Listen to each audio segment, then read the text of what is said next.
Here's another thing high on the list of stuff that I wish I knew before I started fly fishing.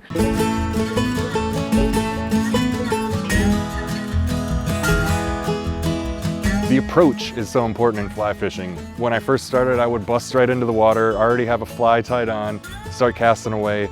Little did I know, that's prime fish holding area in that nearby bank right here.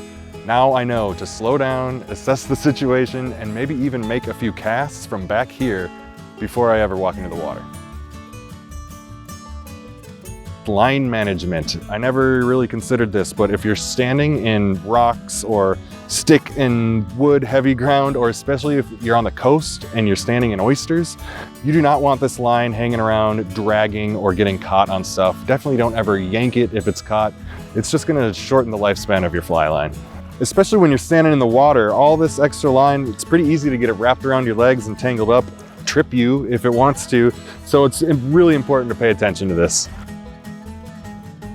Something that a lot of beginning fly fishermen should know is to check their rig often. Every 10, 15 casts or so, stop, slow down, take a look, inspect your knot, make sure your shank isn't bent, that sort of thing. And it's also really easy for algae and gunk and stuff to get caught on here and not be visible.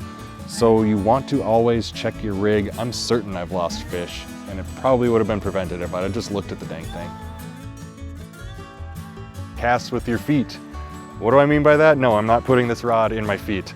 I mean move. If you're trying to close the gap and it's a 40 or 45 yard cast, you can probably close 10 or 15 yards without scaring fish.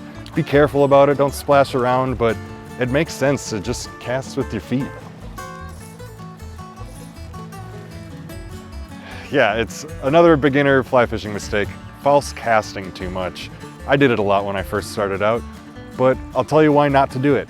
It's a waste of time, it's a waste of energy, and you're not gonna catch anything if your fly isn't in the water. 2, 3 false casts at most is what you need.